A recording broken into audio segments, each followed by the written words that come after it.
Ladies and gentlemen, welcome back once again to another edition of the Diggy A2 podcast. I'm your boy Robb DIggie, or also known as at the real Robb DIggie on Instagram. Now, this episode is special. This is what's called the People's Choice episode. And what we did with the People's Choice is just that. We did a poll online, and when we got down to the eaches of who we should slide in for this season, there was a couple of artists that were at the end of it. We did a poll, the people spoke, and they chose the West Coast legend that is The Game. So that is where we are going. We're taking a trip out to California to talk about The Game.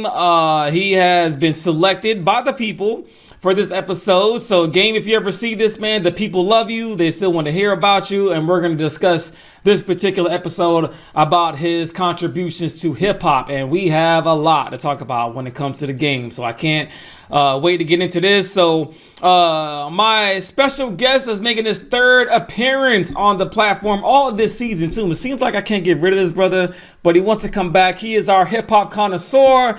He has an album out right. Well, actually, hold up. Let me back up. He doesn't have an album. He has an EP out right now, and it is called Curse of a Genius. And when you guys get a chance to listen to Curse of a Genius, it's going to take you back into like a time machine, thinking about what hip hop is supposed to sound like. And we talked about this on the last time he was on the show, and with him, his upcoming projects. So shout out to his team, his movement, and I'm going to bring him in for you all. So you already know what the vibe is. You already know what it is. It's your boy in the building, Mr. Chuck Platinum in the building. Chuck, go ahead and talk to the folks, man. What's good, dog? What's up, man? Chuck Platinum, we in the building, man. Overcame Billionaires, Death Rows, Brotherhood, BACG, we in the building, man. 2021 All-Star Music Award Producer of the Year, recent winner. You know, we doing our thing, and I'm back again, man. I love it, man. I might have to be back next episode too, man. I'm taking over everything, man. I might have to be your co-host. It's gonna be like Chuck and Rob all season, it looks like, man. It's cool because when you do things that you love to do, it don't feel like work. You know what I mean? When you talk about stuff that you love wholeheartedly, like the topic of hip hop. You being an artist yourself, a producer in the industry, me being a podcaster, being an objective point of view. When those two things collide, you can make magic like we've been doing every time you get on here, man. So mad love to you, Chuck. Thank you for spending time on a Saturday. And we're going to talk about The Game. And once again, ladies and gentlemen, this is the People's Choice episode. This is what you all wanted, so we're going to deliver it to you. So without further ado, let's jump into some of the accolades that The Game has. So we're going to stay on the positive side of The Game. When you read about The Game, he's one of those hip hop artists that either you love him or you hate him, whichever side of the coin that you're on. He just kind of has that personality. But on top of that, he has 2 Ozone Awards. We're going to focus on the documentary, which was released in January of 2005, which was 5 times platinum when he was with the G Unit. The whole album is a run, I would say. West Side Story, Dreams, Hate It or Love It, Take You Higher, How We Do, Running with Tony Yayo. Like, the whole album is a run. To me, it is a West Coast classic, or should be considered as. And then what he did, he had some beef within the camp, left out, went on his own, and created a nearly perfect album called The Doctor's Advocate, which was released in November of 2006. Now, on that album, he has, it starts out with The Shit, It's Okay, One Blood, Remedy, Let's Ride, Wouldn't Get Far, which is one of my favorite music videos because Kanye West produced the song, and Kanye West has like the hoodie and he unzips the hoodie over his face and then you see his full face. So like it's kind of one of those crazy things Kanye used to do. One Night, Doctor's Advocate, which was paying homage to Dr. Dre featuring Busta Rhymes.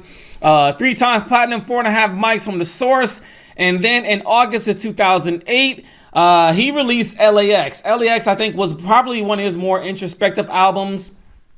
He personally said on the record he didn't really like LAX. I personally like LAX, but some of the tracks that I picked out was the intro and the outro. And the reason why I'm bringing the intro and the outro up is because if you all go back and listen to that, the intro and the outro is a invocation by the late, great Earl Simmons, aka DMX. So if you all go back and listen to that intro and outro, DMX does both sides of the albums, kicking it off and ending it off. LAX Files, Bulletproof Diaries featuring Raekwon the Chef, My Life featuring Lil Wayne, Angel featuring Common, produced by Kanye West. Never Can Say Goodbye, which was a dedication to Big Pac and Eazy-E. And Games Plan, which everybody knows, featuring Keisha Cole. And The Letter to the King. Now, The Letter to the King is another significant track that I picked off the album because that is a letter he would pen to Dr. Martin Luther King Jr. And he was also joined on the track by Nas. To me, that is an awesome way of depicting life and art. And he did a beautiful job of mixing those two together on that particular album. So that is the premise, ladies and gentlemen, of our People's Choice episode, The Game. And the first question that I have for our hip-hop connoisseur, Mr. Chuck Platinum, award-winning, as he recognized now. He's award-winning producer, MC, artist, and just an overall good dude, man. So my first question, Chuck, is when we think about The Game, and his significance to hip hop during the 2000s, what do you think was his claim to fame? Like, how do you think that he earned his stripes in a sense? How did he come literally like not literally out of nowhere, but what do you think his backstory is? Yeah. Or what do you feel his backstory or significance to hip hop is? I think the biggest thing was the Dr. Dre cosign. You know what I'm saying? He was like after you know, Dre broke M, you know what I'm saying? Dre broke 50. Just kind of like, you know, I remember in 2005, you know, when How We Do first dropped. I liked the beat kind of, you know what I'm saying? Yeah. But I was like, yo, who's this dude? You know what I'm saying? And, you know, but he was rolling with it at the time. So I think the fact that the cosigns, you know what I'm saying? Like the cosigns with 50, Dre, you know what I'm saying? Like they was on board. So it was like, all right, he definitely got that listen. And if you remember at the time, like they really was pushing them crazy. Like, you know what I'm saying? Like Game, Who's the Game, you know? So I think his buzz just being around the company that he was with, definitely helped him. But then when you hear the album, when you actually heard the documentary, like then you was like, oh, okay, this is why Dr. Dre signed. This is who, you know, The Game is. You know what I'm saying? Like I didn't get that from How We Do. When I heard How We Do, I was like, all right, this is cool. This is not one of my favorite. I didn't even know Dre did the beat. Yeah. Because it didn't sound like a typical Dr. Dre beat. Yeah. And I was like, all right, this cool. Then when I saw the video, I liked it. But when I heard the documentary, the album, then I was like, oh, okay, all right, this is fire. This is what it is right here. So yeah, I would say his claim to fame was who he was affiliated with at the time. I would agree. And then I'm gonna add on top of that, you know, he did the mixtape game for a little bit. You know, he made some buzz in the neighborhood. He's from Compton, you know what I mean? But right. What makes The Game unique, and I want to hear your perspective on this, Chuck, is to me, and this is gonna sound a little crazy, I think he mentioned this in one of his songs on the album, that he has the heart of an MC from Queens, but he's from Compton. And I think that is exactly what you get from The Game. Right. Like he doesn't sound like, when you hear him rhyme, he doesn't sound like a West Coast lyricist. Not like at somebody all. from the East Coast, you know what I mean? So how do you feel about that? Like him having the soul of somebody from the East Coast, but it's from Compton. Like I think that's it's an anomaly. So what do you think about that, Chuck? I feel like it was heavily influenced, you know what I'm saying? Like, you know, you obviously he's definitely influenced by his side, you know what I'm saying? But I think equally he was inspired, you know what I'm saying, by, you know, the hip hop greats on the East Coast as well. You know what I'm saying? You can hear it in a lot in his cadence, you can hear it a lot. Like he doesn't really sound like a West Coast person till he speaks.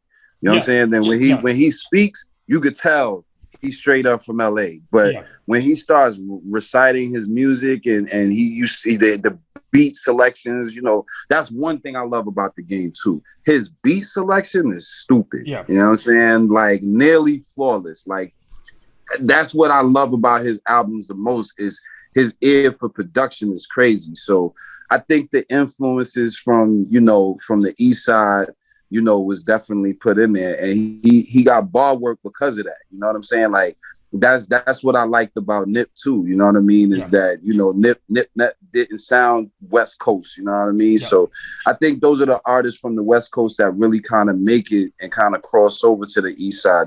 I think that's what we loved about Game the most on the East Coast, is the fact that he had that bar work. And he was working with, you know, he did that joint with Certified Gangsters with Dipset, you know what I'm saying? Like, you know, he was putting in work, you know what I'm saying? So he was always over here showing love to the East Coast. So and he gets respect from and he gets so much respect from the East Coast that he's getting a podcast episode about him from a brother from the Bronx and a brother from Atlanta, Georgia. So that's how much respect he's gained in hip hop. You know what I mean? Like if you want to think of from that perspective, you know what I mean? We're talking about the game, and neither one of us are from LA, and we're talking about the game. You know what I mean? Like, how crazy is that, right? You know what I mean?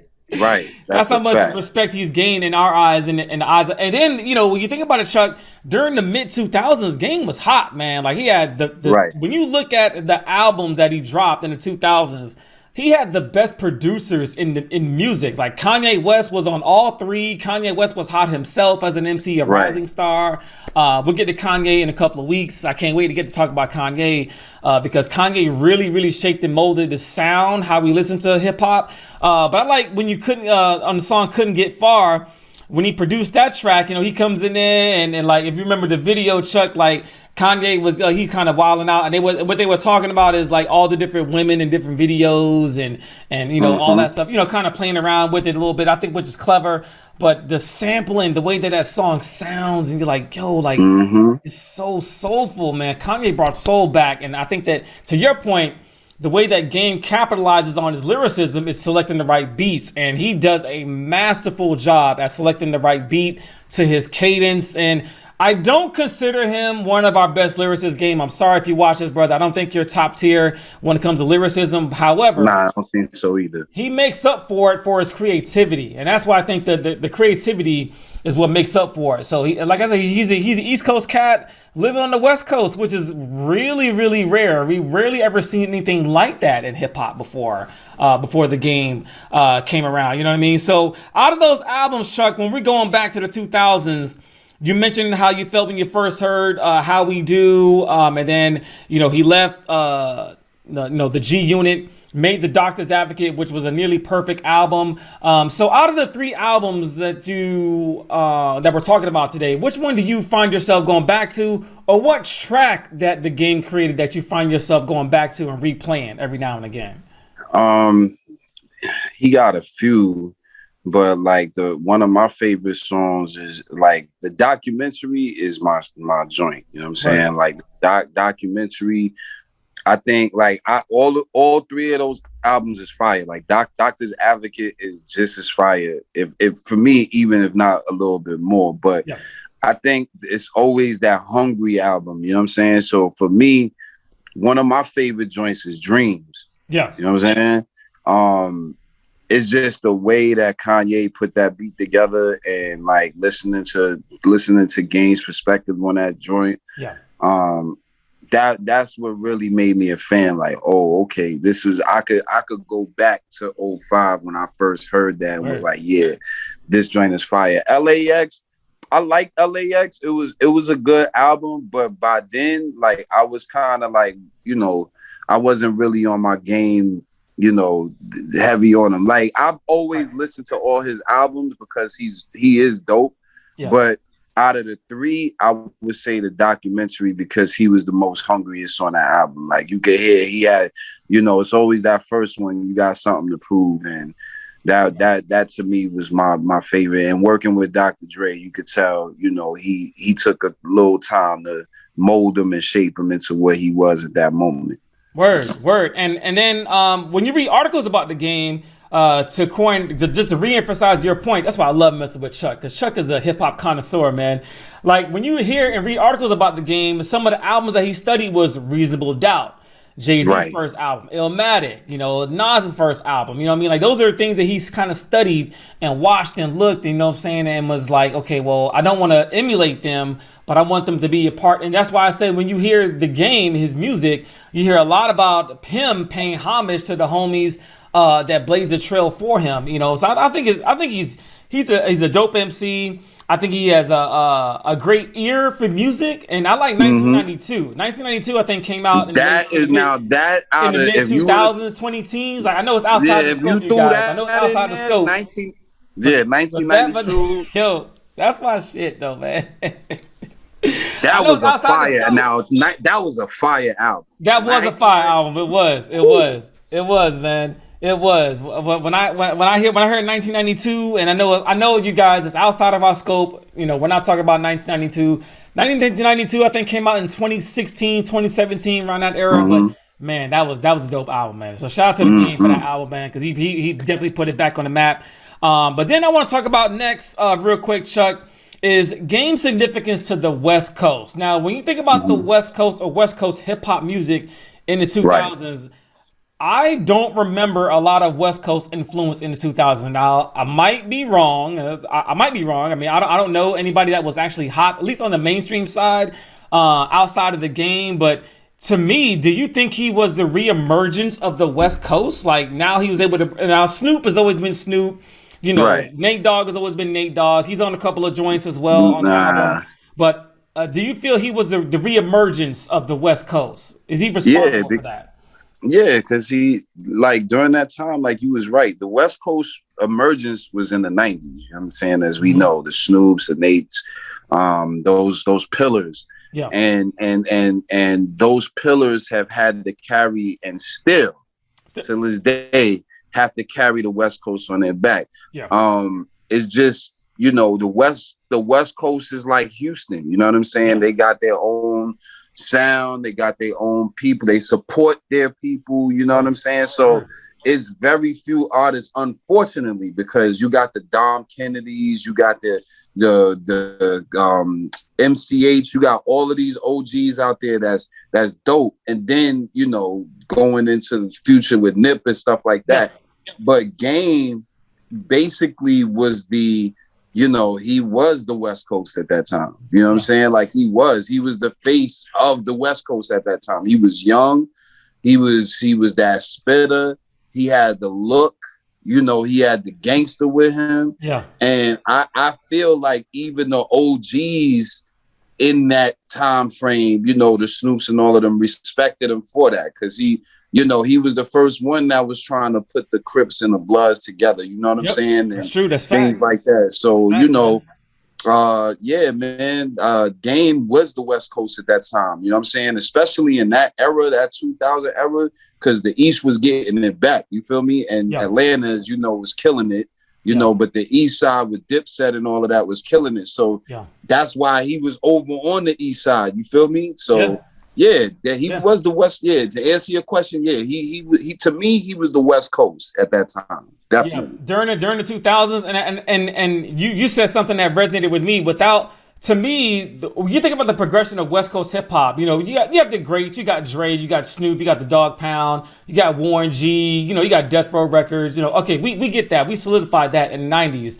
Now, when you get to the 2000s, I can't remember any emerging West Coast stars besides The Game. So when you put The Game in there in the mid 2000s, to me, The Game opened the door for Nipsey. He opened up the door for K. Dot. He opened up the door for Roddy Ricch, who also from the West Coast. Like all the new emerging West Coast artists that came after him, he opened up those doors because those doors weren't available. Now, when you think about that also, and we can talk about this a little deeper, I feel like we talk about this all day, man, and I'm not where my brain is going.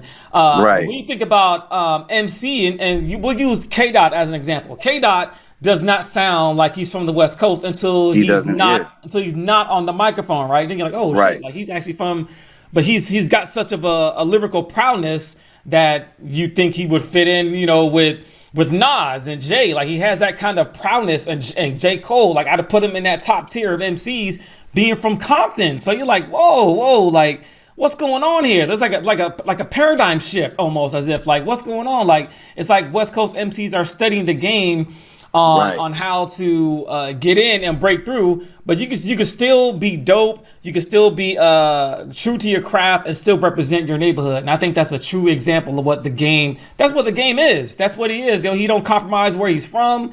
He pays homage to those that paved the way before him, and he's got the production value, ladies and gentlemen, to back all that up. I mean, you look at any of his albums, especially those first three that we just mentioned in the 2000s. I mean, we're talking about the top tier, the best producers you can go out there and find. You had the Neptunes, Will.i.am, Dr. Dre, Just Blaze. I mean, bro, come on. Right. What are we talking about here, man? Like, the list goes on. The list goes on, man. Like, I'm like, oh my God, how in the hell did he pull these producers off? And then he leaves, the G Unit, creates a Doctor's Advocate without the production of Dr. Dre, and a nearly perfect album. So you're like, whoa, okay, so this guy, he's putting us on notice. So he is for real, you know what I'm saying? So I think it's dope, man. And so that's going to bring us to our final thoughts, Chuck. And when you think about the game and his significance to hip hop, if I were to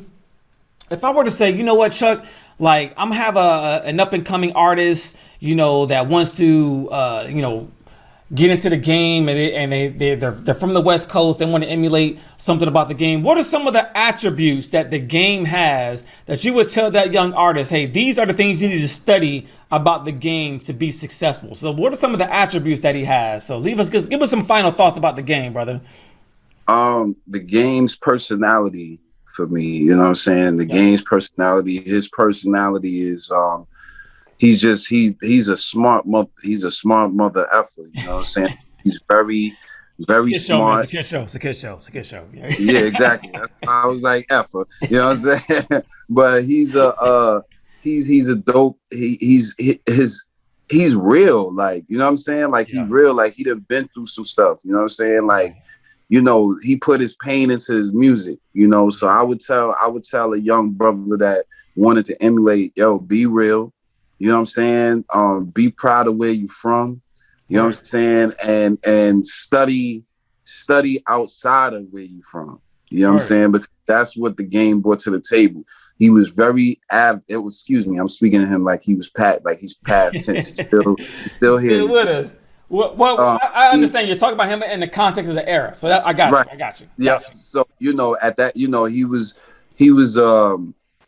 he was just like, it was the realness, you know what I'm saying? Right. And he was able to bring that West Coast to us in his eyes, but he still respected everybody else in the game. And you could tell that he was a super historian. I'll call him a fellow connoisseur as well of the game. You know what I'm saying? So yeah, man, I would say just, get your cadence right. Make sure that you 100% real with yours and represent where you from. And also, if you want to have that balance, make sure you study the greats and stuff before you. You know what I'm saying? Word, man. Word. That's sound advice, my dude. Sound advice. And one of the things I want to leave you all with before we start wrapping things up is the game before he became the game. He was heavy into the gang culture. The man got shot 5 times, was in a coma for 3 days, survived all that, and then turned his life around to go into music. So my point with that is, things can be dark, but if you can get through it, if you can push through, you can get to your dream, just as the game mentioned in one of his songs called Dreams, which is on the first album, and he talked about that.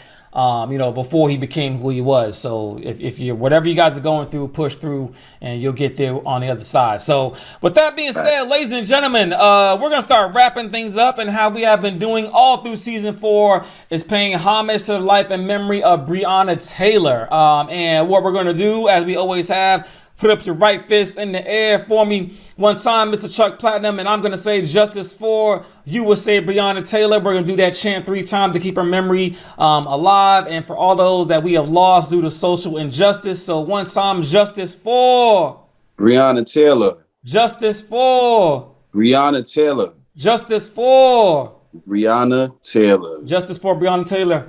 Mama, we love you.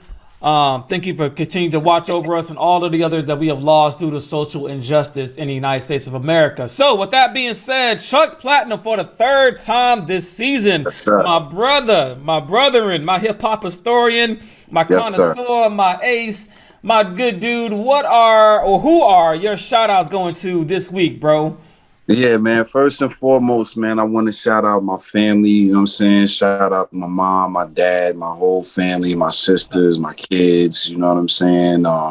Definitely wanted to shout them out. I don't give them enough shout outs on what I do, man. So shout out to my family, my grandmother, my uncles, everybody who supports Chuck Platinum, who's a part of my brand on the back end, man. And of course, shout out to Death Row's Records. Shout out to everybody at Novocaine. And you know, I gotta shout out my BACG brothers, man. Peace and love to y'all and everybody who supports the Chuck Platinum brand. You heard?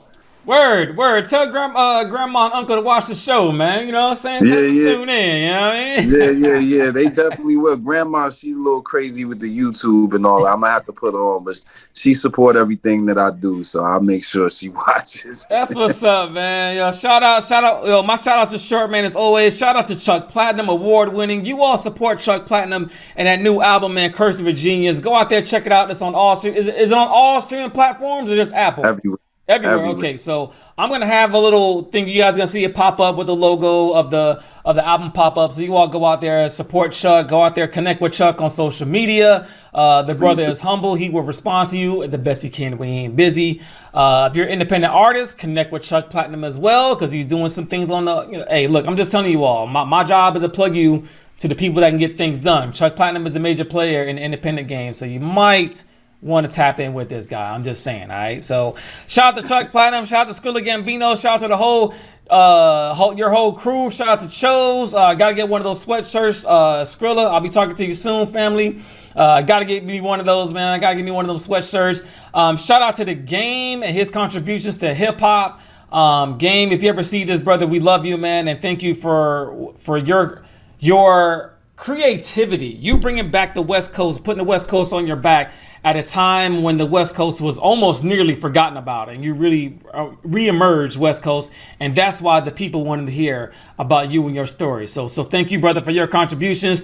Thank you to the Queen Jessica for putting this together. My wife, Miss Connect the Dots. My queen, who I can't do anything without. Shout out to my kids, my grandkids. Shout out to my pop, my brother. Man, shout out to everybody, man. And what I'm going to end this week on, actually, let's talk about next week first. Next week, we're going to go take a trip to Miami, Florida, where we get to talk about Mr. Rick Ross. Rick Ross, man. I cannot wait to talk about Rick Ross next week. That's what we got going on next week. But however, we have lost a fellow DIggie A2 family member by the name of Damien Prudhoe. And he was on our first season. He was on the NWA episode. So if you all get a chance to go back and watch the NWA episode for season 1, he was on there. But unfortunately, Damien lost his life due to cancer on October 10th. And I want to dedicate this show to Damien, to his family, to his kids. Much love, brother. I love you so much. And I wish you were here to see what you helped me start and where it's going. You are a part of that story, brother. And I know you're watching over me and giving me guidance and pointing me in the right direction. So thank you, brother, for your contributions. And this week, ladies and gentlemen, we're going to end today on a moment of silence for him. His memory will live on. I'll see you guys next week. All right. 100, man. Y'all stay safe. Peace.